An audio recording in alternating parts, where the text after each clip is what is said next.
welcome everyone. Thank you so much for joining us tonight. We are Noesis, and we are going to be speaking tonight about preserving humanity. So as the invitation states, humanity is at a crossroads, and Noesis is here to help. It is an organization filled with hope. So Tony Wall is going to be speaking tonight, and I'll give you a small intro. Tony is a nonprofit founder of Noesis. He is a philosophy aficionado and humanitarian and an incredible writer, I might add. His mission, he's going to speak about it tonight, but he's dedicated to the preservation of human sustainability. Noesis was formed in 2019 to help the human race achieve sustainability by exposing the evolutionary motivators that combine to influence all modern behavior. Again, everyone's in for a big treat tonight.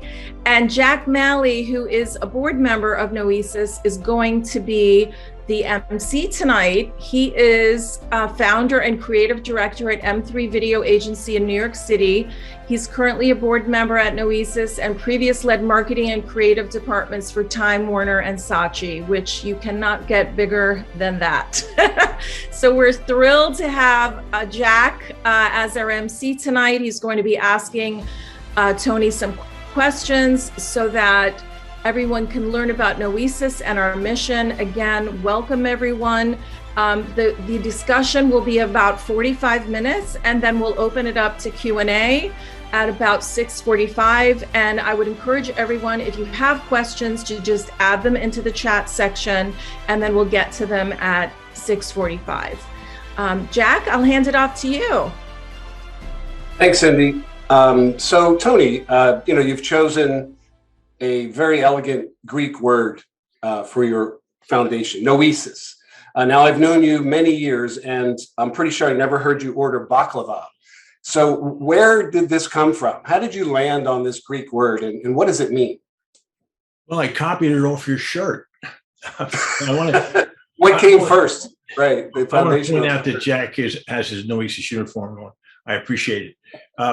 Noesis is indeed a Greek word, as you say.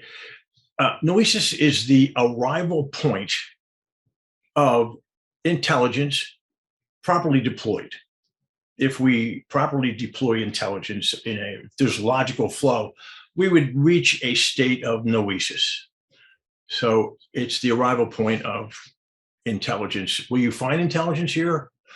You won't stay if you don't. That much is certain. Yeah, beautiful. So tell me a little bit about yourself and your journey, how you came to establish Noesis. The easiest way to get there is to say this. I have always in my life been taken to observing things. I'm an observer. Okay, that's fair enough. I try to get, a long time ago, I became forensic in examining my environment. I divorced myself as much as I could from my emotions that would cause me to blame or judge something. Rather, I crossed over to a disposition of forensic. It sounds like this. Never mind what I'm seeing. What's driving this behavior that I'm looking at? What's driving it? So I was always drawn to the forensic side of human behavior and macro human behavior too, the behavior of large groups. Yeah. And so somewhere along those lines, you came to understand or maybe get a gut feeling that something was off and you were getting a sense of what it was. Yes. And the first thing that occurred to me was that there were patterns. When we're forensic and we divorce ourselves from our emotions, we then begin to notice things that we otherwise wouldn't. And I began to see patterns in human behavior, macro human behavior. Specifically, I noted the following. The behavior of any one individual, and by the way, we are for all 8 billion humans on this planet. That's who we are for. But the behavior of any one individual is utterly unpredictable, utterly unpredictable. But the behavior of large groups of people is precisely predictable, which is quite a disparity. So that's where I settled in, because there was so much to observe. I was seeing mathematical patterns, and that would go on to give birth to Noesis and what we do here. The fact that there's a lot of mathematical things going on. Yeah, I mean, that's evident from the website. Just if you trip through the website, there's lots of juicy insights like that. And one of the quotes from the website that I think you're now alluding to is, you say, "What got us here is now killing us." What does that mean? Well, if you put it that way, we're going to drive people away. So yes, I did write that. You did report upon it. If we put it like that, now all of a sudden we're alarmists. Yeah, we're not alarmists here. We are here to establish a logical flow. We are here for remedy and hope. But we monetize our killer. What do I mean? Perpetual conflict has always been at the center of human failure. There have been 70 plus or minus major human cultures on planet Earth. All of them are gone, and all of them came into being, rose, flourished, and then decayed, and eventually were destroyed in eerily precise fashion. That's the first thing that jumped out at me. There was a pattern. So by the nature of anything precise, when we can see precision, that means that we're in the company of a socio-mathematical constant, because precision by its nature is mathematical. So then I got busy determining what that constant was. What is the constant that is at the heart of all human culture failure? And that's where we come from. And I'm prepared to not only describe it, but defend it. Beautiful. Yeah. And I think we're going to tee you up here to really describe that in more detail. So all of those insights brought you to create Noesis. What would you say is the mission of Noesis? In a broad sense, no less than this. We don't do drama here, but this may sound a little bit dramatic. I said at the beginning, we take what we do here very seriously, and we want everybody else to take us very seriously. So if we're not rolling something out there that doesn't make sense, we're going to lose everybody right away. And who could blame them? So what we're doing here is something that has been 3 years in the making. The website is a place where it provides a template for every single thing we do. All of the phenomena that we've noticed, all of the observations we've made were turned into videos that explain all of the constants that are going on around us. We feel that if we can describe human failure because after all, let me say something, folks, this is a failed culture.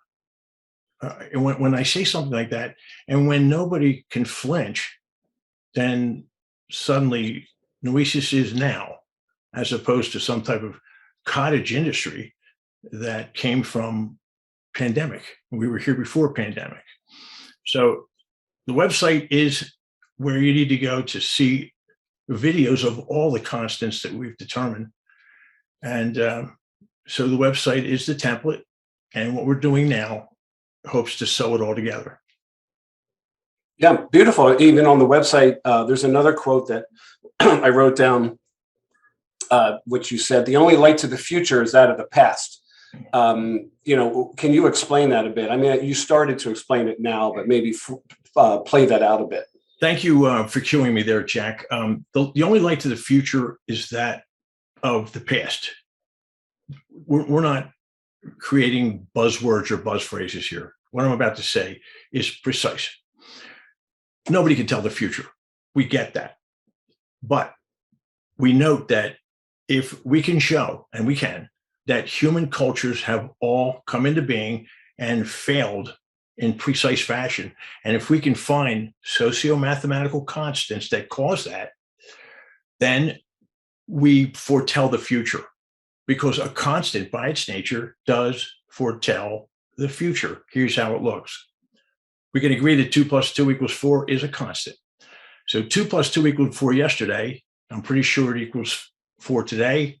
It will therefore equal 4 tomorrow. So a constant foretells the future, literally. How does it apply to human beings? Humans fail in precisely, eerily precise ways. A constant is at work. We know what it is. And so what has always happened to human beings, that is the degradation and slow degradation of society, is happening all around us again. And it will therefore, in fact, happen to us unless we bring a process to bear upon it. And that's what we're here to do. Yeah, which also tees up my next question. When you talk about, the past, you said all human beings come from the same place. I think some of us as students of evolution, et cetera, will nod our heads. But what do you mean by that? How does that apply to your Noesis concepts? Well, first of all, I want to say that you keep referring to teeing it up. So for some reason, I feel like going out and playing a round of golf. But to answer your question, which was, I'm sorry, your question was, humans come from the same place. Yeah, I need, in a funny way, I need not explain that, because it is no longer a matter of conjecture. Human beings started their journey on this earth in the African Congo Basin. We have certain assumptions here that must be in place if we're going to problem solve for human sustainability. One of those central assumptions, two of them are these.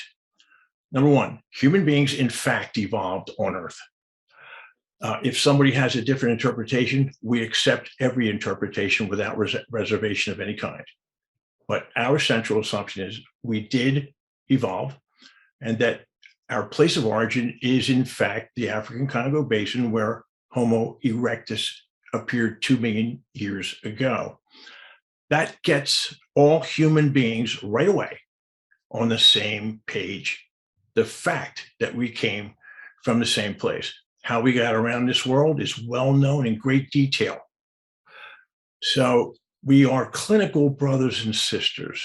Now, again, that sounds a little, again, Pollyanna, but no, it's not. When we're in conflict with others, we're in conflict with ourselves.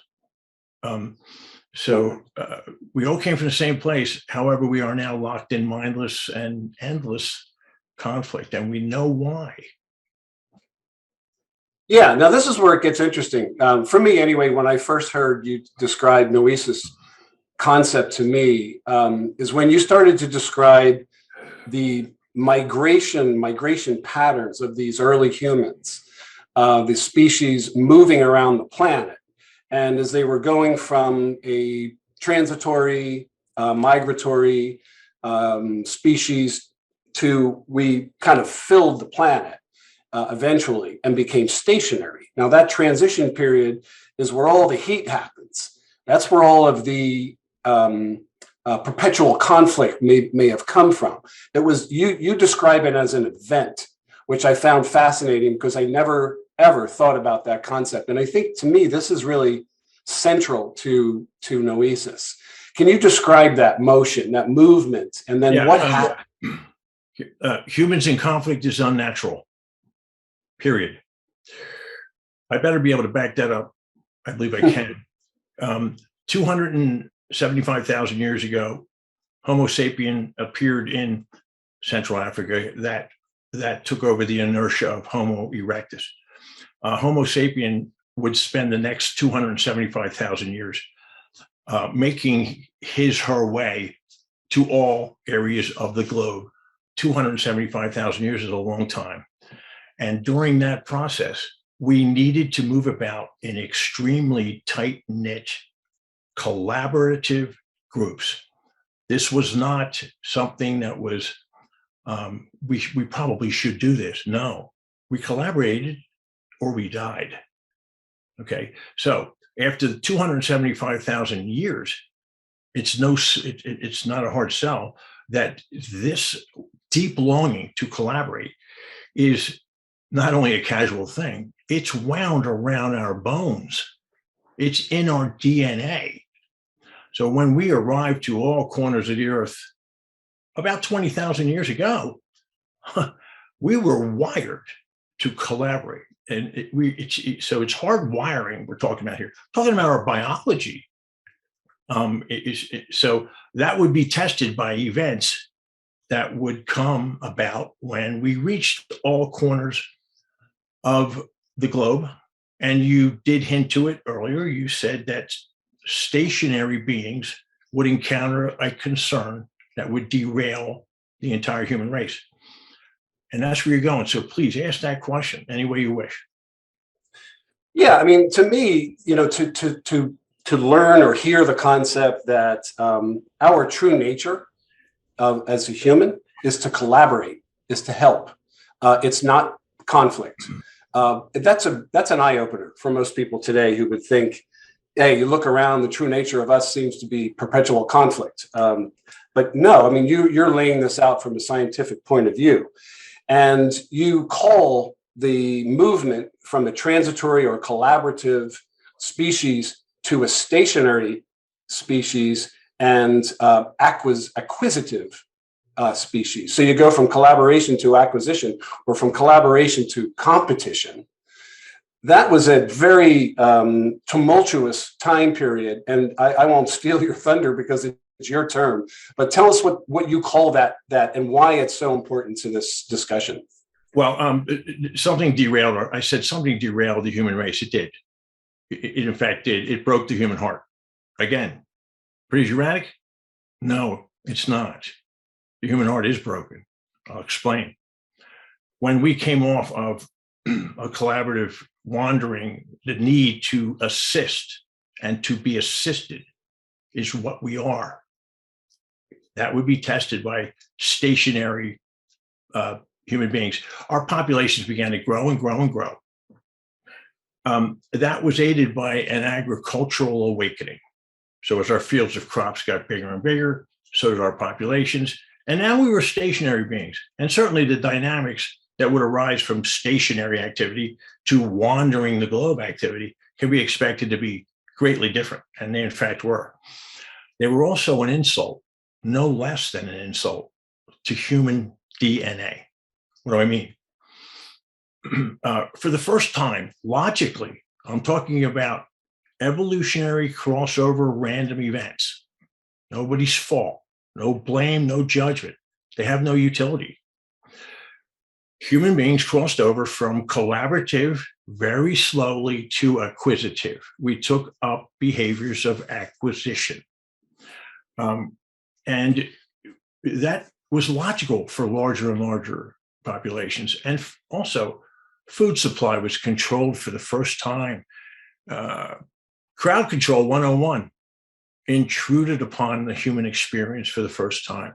Elements of control. There's the start of your injury right there, but it would worsen. And in cosmic chess, if we were playing cosmic chess, human beings right now exist in check. We are in check. We understand what happens after check if we don't bring a process to bear upon this. Acquisition created a meritocracy. Let's hover here for a second. A meritocracy, by its nature, is a descending line from greatest to least. A meritocracy, by its nature, would create two things that were foreign to human DNA, and that is a greater being and a lesser being. We began to view others as lesser beings. This was not a situational insult. I want to make this clear. It was not situational in any way. It was a torpedo to the bow of human DNA. Lesser beings didn't think to themselves, oh, this kind of stinks. No. It was, human DNA could not understand, let alone accept, the lower station assigned to it. We would go on from that minute, that dynamic, that mathematically certain dynamic of a lesser being fighting back against that reality would go on to, in fact, collapse every single human culture after that. And in fact, it collapses every situation that human beings are involved in, even today, all around us. Once you see it, you'll never unsee it. Show me a diminished human being and I'll show you trouble. And I will show you trouble that is constant in nature. The constant is this: a lesser being will default to resentment. Resentment introduced itself to the human experience the moment we became acquisitive. Resentment gave way to... Yeah. Well, so moving from the transitory migratory society to acquisitive society, just give me the term. What do you call that? Because I love this concept. The human injury. The human injury. Beautiful. You're yes. talking about the human injury. We are no less than injured. We've been nursing an injury for 10,000 years. We have been acting clinically unnatural to human DNA. The fight that's going on in our minds is very, very real. Who we are is at war with what we've become. And here's where I'll say something again. We need to be transparent here. So that means honest. What we've become is not survivable. And there's ample precedence. This has never survived. These models around us never have. But what we are at heart very, very much deserves to survive. Okay. So good news, bad news. We deserve to survive. What we've become by something we never chose will never survive. So, and it never has. So the human injury explains that everything that we see around us that so greatly troubles us, that we've normalized, cruelty, vengeance, insurgency. These are not natural human beings. These were the defaults of a diminished human being when a meritocracy intruded upon a peaceful, loving being whose only desire was to be appreciated and to appreciate.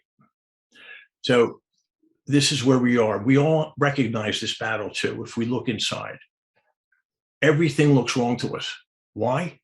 Because it in fact is wrong relative to our DNA. That's our DNA talking to us. We don't recognize what we're looking at. When we're not troubled by it, now we've surrendered. So be troubled, but don't wonder why anymore. We are nursing a well-described injury that can be seen, and I just described it. When collaboration yielded to acquisition, that put the human, basically derailed the human species. But who knew? I need to say this. Who knew?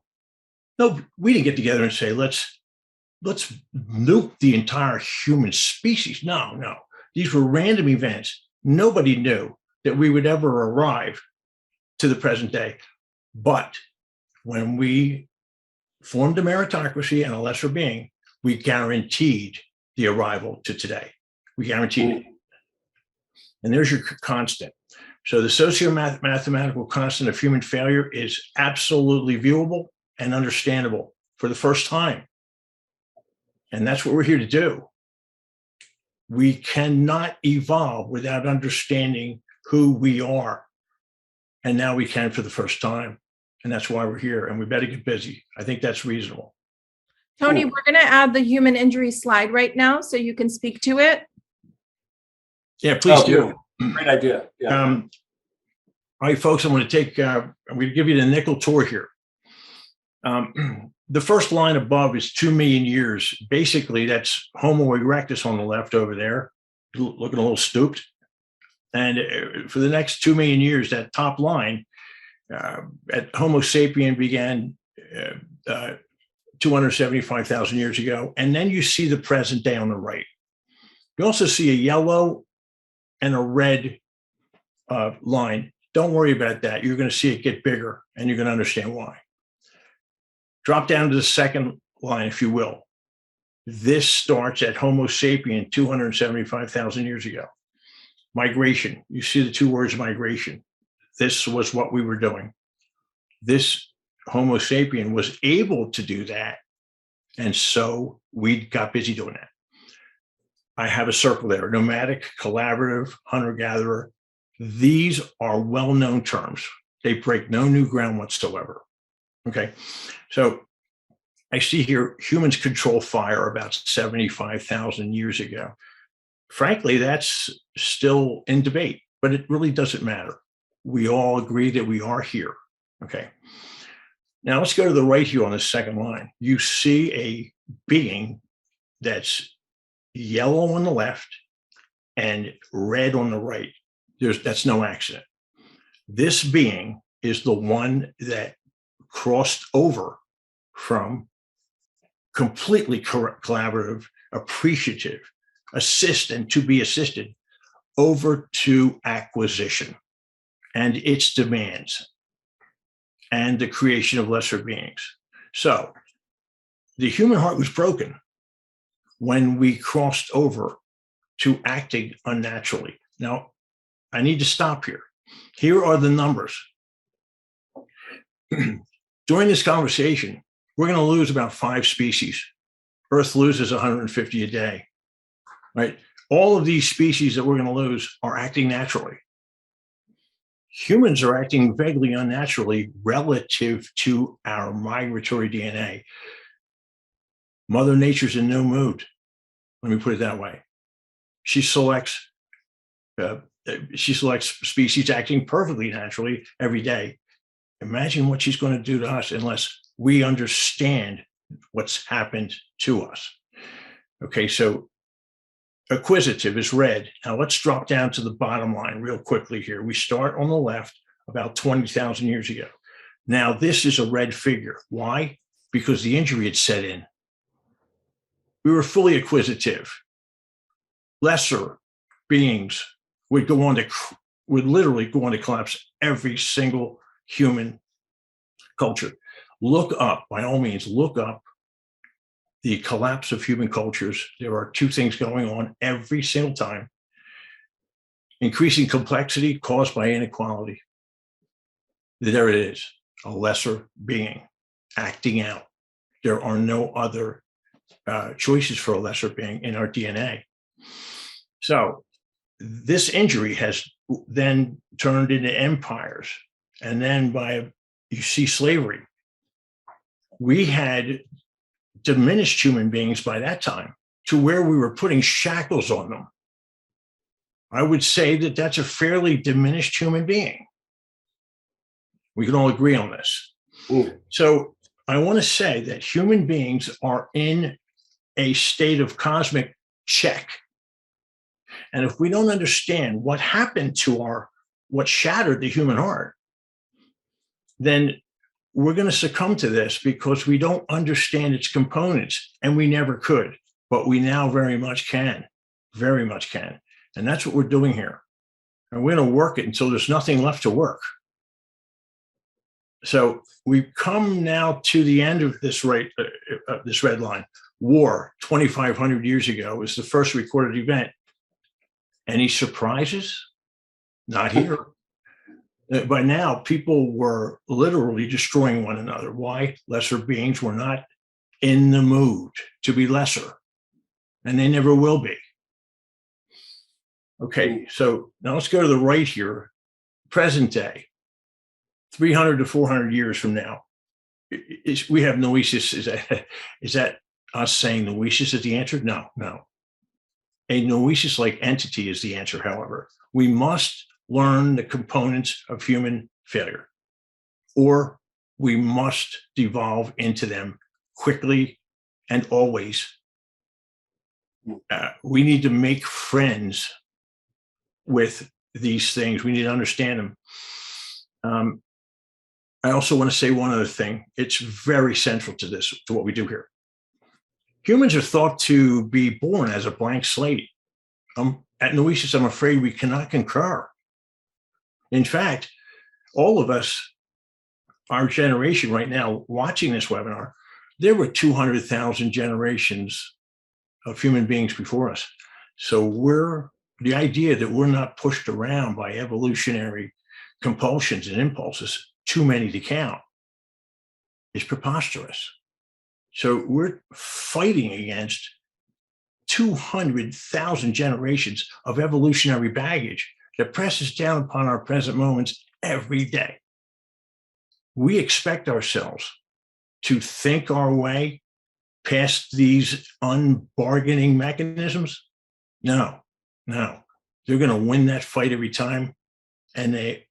So we've got a fine mess here, don't we? That's the bad news. We can now understand all of this in great detail now. Nothing short of a window of self-discovery for the entire human race that was never before available to us. And I would say not one moment too soon. So this information that we never had is a window of self-discovery and a way for us to actually survive ourselves, because we now understand ourselves. It's the ownership of this, not the denial of this, that will pave the way to a sustainable future for humanity. If we don't bring a process to bear against what we're doing now, we don't have a shot. That's math, folks, not opinion. I think all of your concepts, as you say, are really rooted in the science and math and of your own research that you've put together. And the human injury, to me, is a real mind blower. I mean, the concept of that made so much sense when I first heard it, and then there's just so much more depth and detail about what that meant, the fallout of the human injury. You call the main fallout being perpetual conflict. Dig a little bit into that, because there's two concepts that feed this perpetual conflict machine, if you will. Look around today, and whether it's Ukraine or Somalia or wherever, there's perpetual conflict. We've become inured to it almost. But there's two things I think you make a nice, you help us understand where the perpetual conflict keeps getting fed. And one of those you call non-concession. What does that mean when you say the non-concession is feeding this machine? Well, there are two things feeding this machine. And if we just stop at, okay, I just described the injury. If we stop there, what value do we bring? None. We need to take it way beyond that, and we certainly have. Find that to be true. When we fell into a meritocracy, an unchecked meritocracy, by the way, any unchecked meritocracy is mathematically doomed. The word unchecked is key here, central, because it speaks to what will work for us in the future. Unchecked meritocracy is a constant failure. So what did it look like? What did this failure look like? Well, there are two main conduits to perpetual conflict. And by the way, I want to mention that why doesn't perpetual conflict make the list of things that we're worried about today? After all, perpetual conflict is the only known killer of human cultures of the past. And yet it's not on the list. That's for later. There are two conduits to perpetual conflict, and we monetize both of them. Again, another fine mess. But again, transparencies, we have to lay out the problems here, to be honest, to understand what we're up against. Blame and blame rejection is one of them. Every single day, tomorrow, we will blame 2 billion times. Now, folks, I don't know how many are here, but I got a little exercise for you. Go out tomorrow and blame 10 people and get back to me and tell me how that goes. Actually, let me hurry it along for you. Actually, let me give you some help. I'll tell you how it'll go. Your blame will be rejected forcibly. Whether or not your blame applies misses the point. Blame is a threat to the human mind. That's why our blame all the ownership that we need from people, we never get it. We're threatening people when we blame them. That's why our blame is rejected with equal and opposite force and even greater force. So perpetual conflict, we monetized it.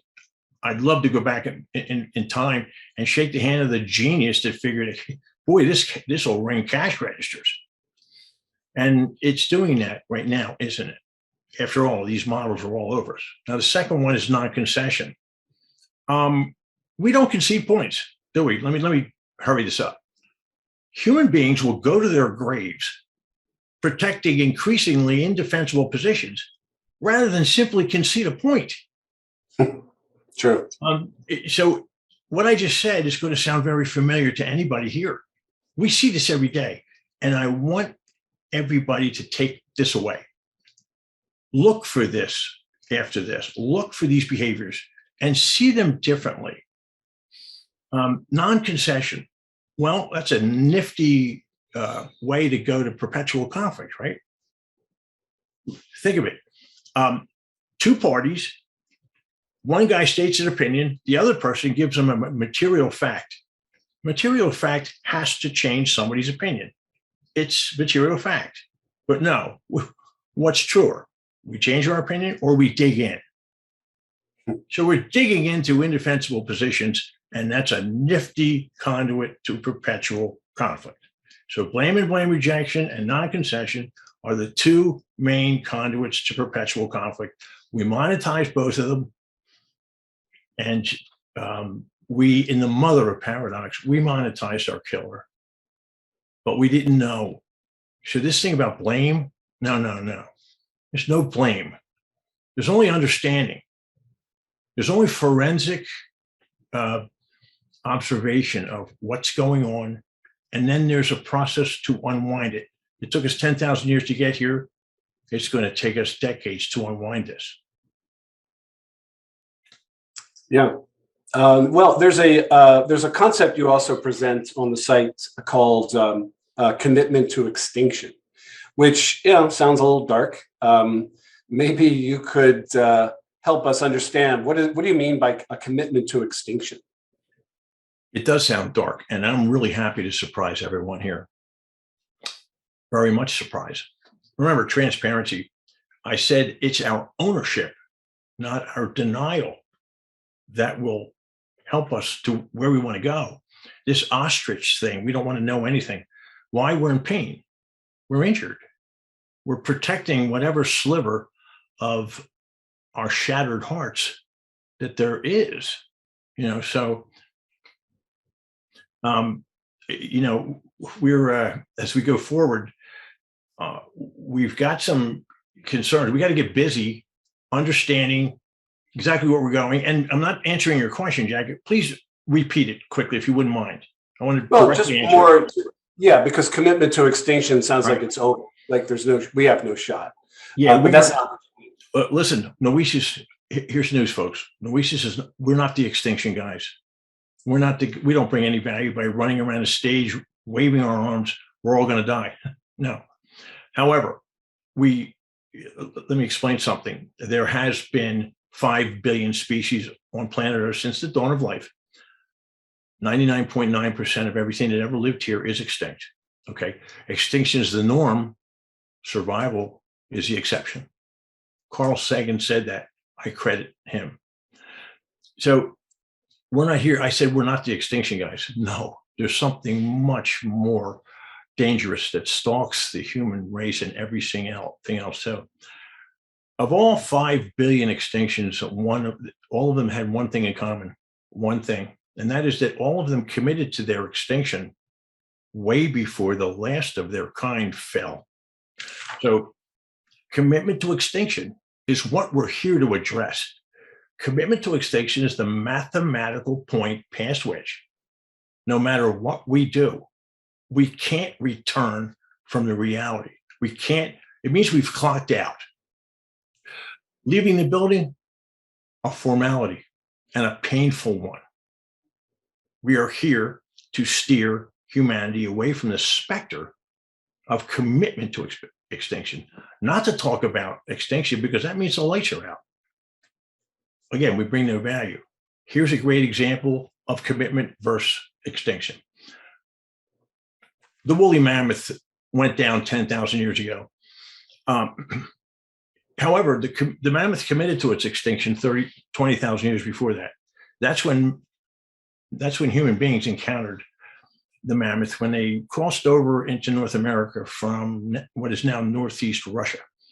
The mammoth was, as you know, indigenous. It could only bear one calf. Its gestation period was 23 months. So they couldn't, and humans are guilty of seeing good eating. I don't mean to be cheeky, but the mammoth was good eating, wasn't it? Human beings would eventually hunt the mammoth into extinction, but it was committed to its extinction 20,000 years before that by the appearance of man. Commitment and extinction are two vastly different things. We are here to warn of and avoid commitment to what need not be. I want to make that clear. We need not bottom out. This idea that human beings need to bottom out is absurd. Why? Also, we all heard this too. We'll figure it out. We have all these terrific cliches. Once we're on the ropes, we'll figure it out. No, we won't. We won't figure this out. Why? We lack data. Or I should say we did lack data. We have this data now. We have it.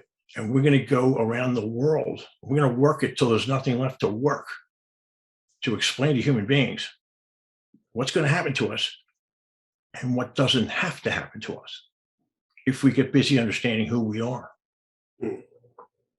Yeah, I mean, the concept is really it's an eye opener, and at the same time, it's quite a reality check, isn't it? So as we're winding up to our 45-minute mark, pre Q&A, let me ask you something that maybe most folks are wondering. Okay, if this is the case, what could we do ourselves? Like, how can we help? What should we do next? You know what? If again, this goes back to what I said before. If we stop here and don't have a process, again, we have limited value. We've role played every single thing. It's never mind what we say we're going to do. Here's your question. What's doable? If we roll out anything that's not doable, anybody here is smart enough to know it, and you won't stay. Okay. So what's doable? Here's the answer. First of all, it took us 10,000 years of this injury being undiagnosed, let alone treated. 10,000 years. It's going to take a decade of education, worldwide education. That's where we're going. That's what we're here to do. This is a global effort. As long as I'm drawing oxygen, we're going to be doing this until we make it all over the globe so that human beings can learn about why we do what we do. The evolutionary triggers for everything under the sun, we know them. What do we do now? Well, if you see anything differently now than you did at the beginning, that's how it starts.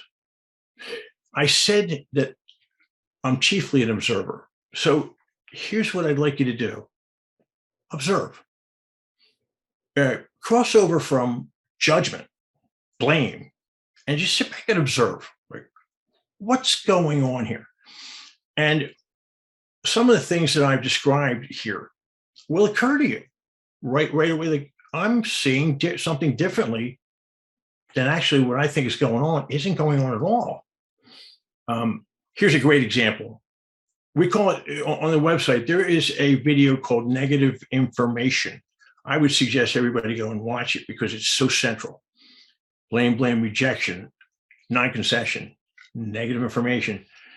When we gossip, we shame our friends into privacy. With friends like us, who needs enemies? Why are we doing this? It's got an evolutionary trigger, folks. 100,000 years ago, we relied on negative information to survive. The bearer of bad news had more value than the bearer of good news. So if me and Jack met 100,000 years ago, we wouldn't be worried about what a lovely day it was. We would be worried about survival strategies all day, every day. Now, this need to churn negative information has now reinvented in the modern day. We gossip and we get a charge out of it. The charge we get is not incidental, it's biology. It's a shot of straight dopamine right to the primitive areas of the human brain where we spend half our days. So if we were to know that, we could impose thought over it. My God, we're gossiping about our friend. We're shaming him into privacy, him, her. Privacy, I might add, is an unnatural state for a collaborative being. So again, we're doing damage that we don't have to do if we understand why we're doing it. Yeah, well, I mean, way more to come, right? I mean, this is only 45 minutes, and it's quite a lot of concepts to take in at the same time. But you are in the process of writing a book. I understand you're aiming towards late summer, nice summer beach reading, maybe. The proverbial book. Yeah, that's right. Let me explain really quickly. I was asked to write a book a long time ago, and I said yes, but we can't move the needle unless we have an actionable group. So we built this group to now go out to introduce ourselves to the world under the banner of species self-preservation. Okay, we're now able to do that. We are a species in crisis.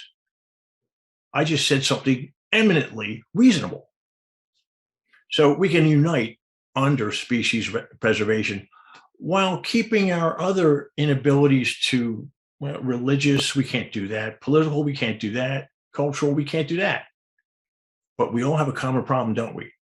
The end of our remarkable and rare species is vaguely visible to all of us. And when that's a reasonable statement, who knew we could ever say something like that even 2 decades ago? Okay, so that explains why Nosis is the first group. We've only recently awakened to our own madness. I think it's a fair statement. No blame. It's fair. So the book's coming out. The book is now, it's now time for the book. We are an actionable group. The book, if it sells a zillion copies, great.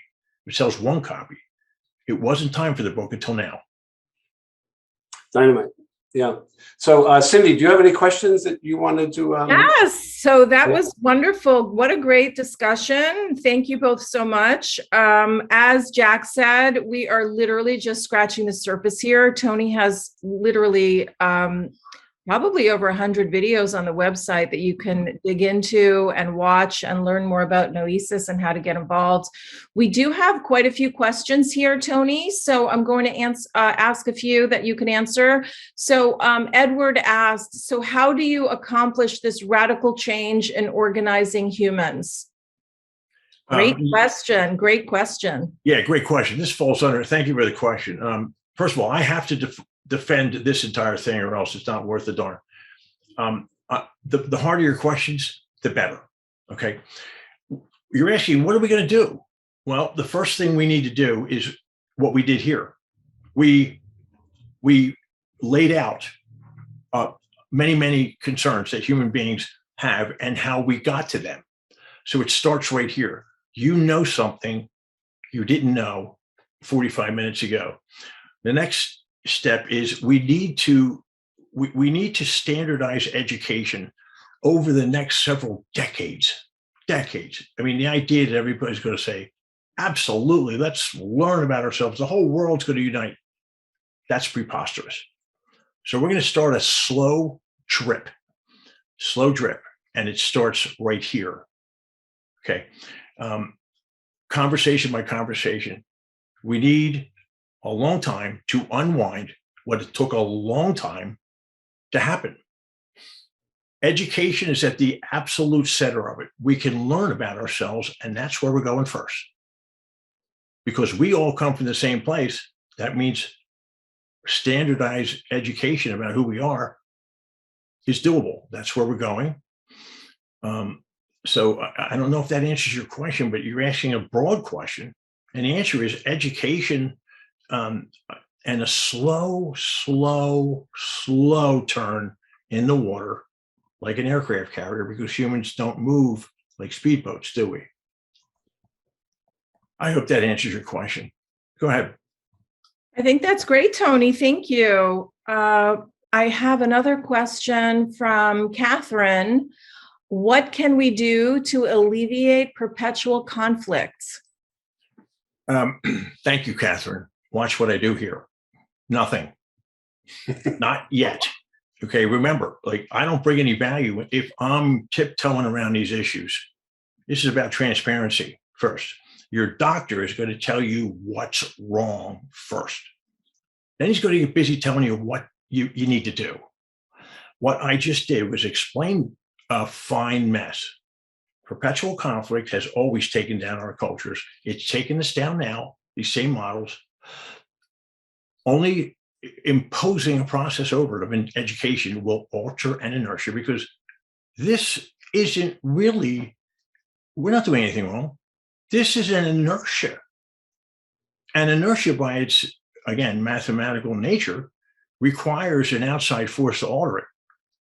Education is that outside force.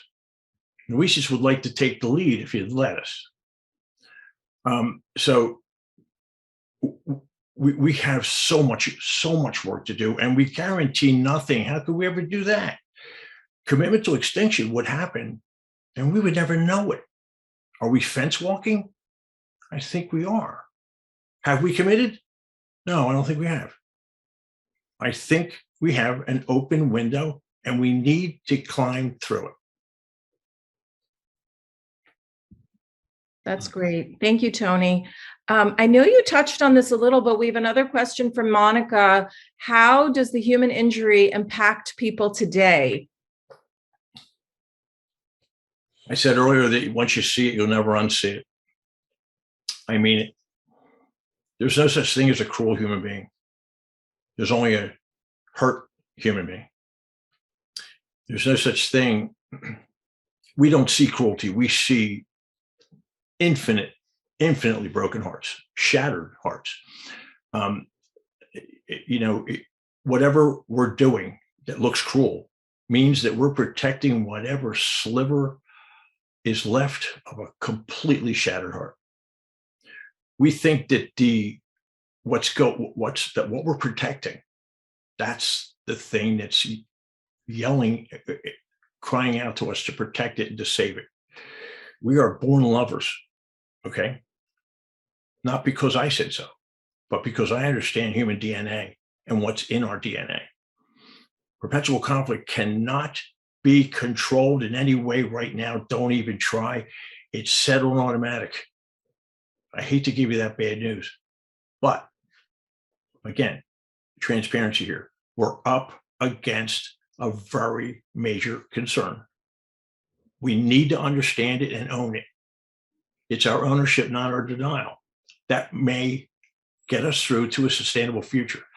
What we're doing now is on dead empty. All of us know this. All of us know this. It's on dead empty. We can't keep doing this. And nobody gets out alive here. So we are here to achieve sustainability. And it's going to take a long time. That's great, Tony. Thank you. I think it would be really valuable for you to share, how the participants can get involved. I know that we're doing a webinar series. So tonight was just scratching the surface. We're going to be doing these on a monthly basis. We have a subscription on the website. There's opportunities to volunteer. We're building a community, opportunities for donations to support the organization. So maybe you can touch on a few of those things as we close out, because several people have asked how they can help, how they can get involved.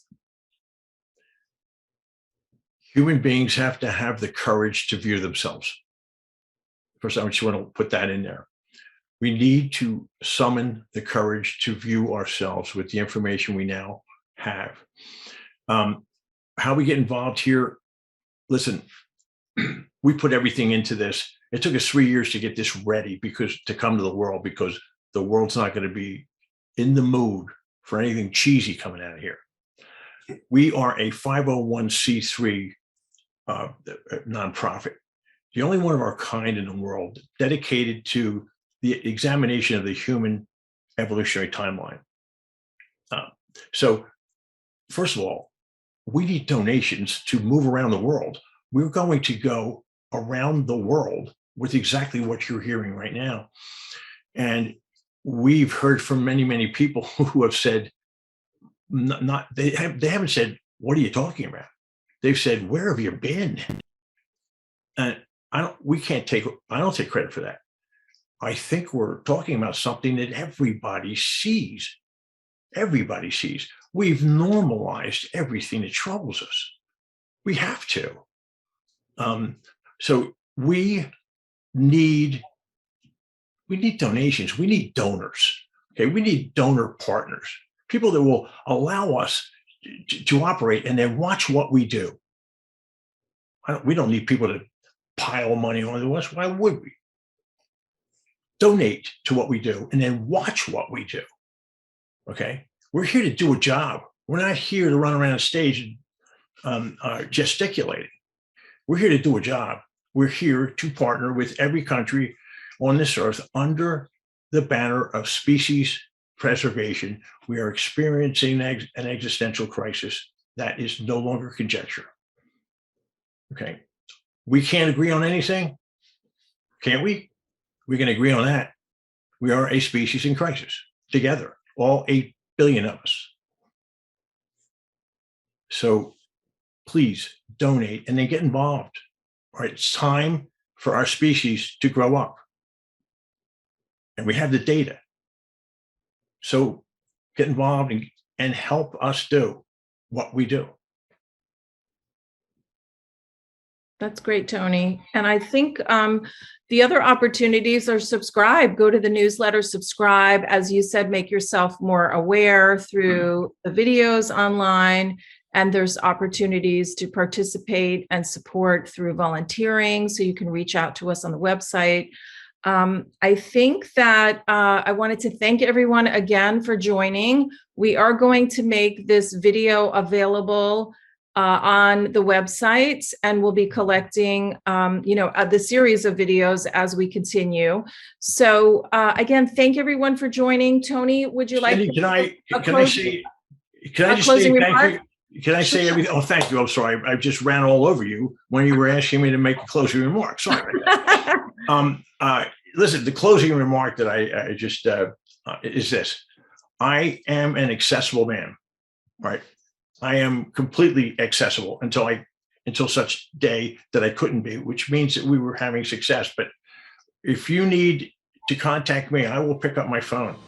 If you are interested in what we do, if you have good ideas to make what we do better, we're listening. Co-create. That's what we are.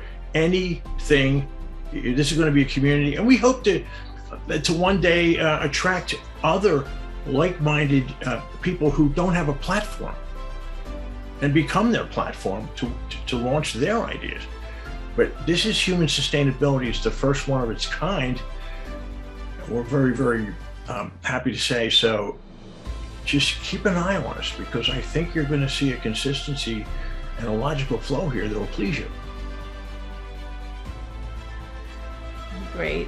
Thank you all for coming. Thank you, Tony. That was so informative. Thank you, Jack. It was wonderful last hour. We appreciate everyone coming, and we will send a follow-up email to let you know when the webinar is live on the website. So if you missed it, or someone you know missed it, you can share it. Thank you again. Thank you, everybody, so much.